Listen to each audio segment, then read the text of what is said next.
Periyar Maniamma Institute of Science and Technology, Tanjavur. Choose who you want to be. சர்வதேச Olympic committee உறுப்பினராக நீதா அம்பானி மீண்டும் தேர்வு செய்யப்பட்டுள்ளார்.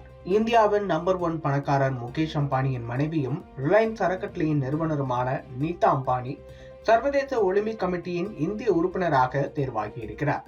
பாரிஸில் நடைபெறக்கூடிய உலகளாவிய ஒலிம்பிக் அமைப்பின் 142வது அமர்வில் இந்தியாவிலிருந்து சர்வதேச ஒலிம்பிக் கமிட்டியின் உறுப்பினராக ஒருமனதாக நீதா அம்பானி தேர்வு செய்யப்பட்டுள்ளார். 2வது முறையாக அவருக்கு இந்த பதவி கிடைத்துள்ளது. முன்னதாக 2016ஆம் ஆண்டு ரியோ டி ஜெனிரோ ஒலிம்பிக் போட்டியின் போது சர்வதேச ஒலிம்பிக் கமிட்டியின் தனிநபர் உறுப்பினராக அவர் முதலில் தேர்ந்தெடுக்கப்பட்டார்.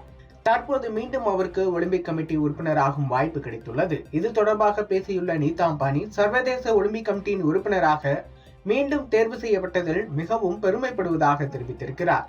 சர்வதேச ஒலிம்பிக் கமிட்டியில் இருக்கும் நண்பர்கள் அனைவரும் தன் மீது நம்பிக்கை வைத்து வாக்களித்ததற்கு நன்றி என்றும் கூறியிருக்கிறார்.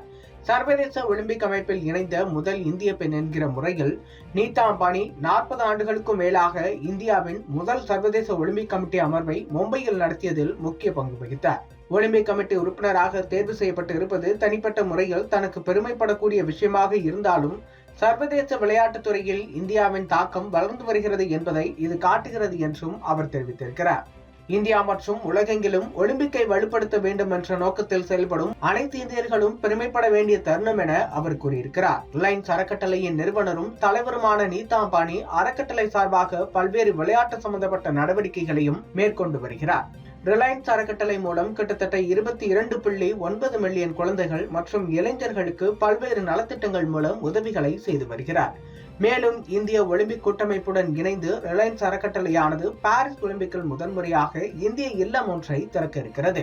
அதாவது இந்திய வீரர்கள் தங்களுடைய வெற்றி கொண்டாட்டங்களையும் தங்களுடைய ஒலிம்பிக் பயணம் குறித்தும் இங்கே பகிர்ந்து கொள்வார்கள் என்று தெரிவிக்கப்படுகிறது. Periyar Maniamma Institute of Science and Technology, Tanjavur. Choose who you want to be.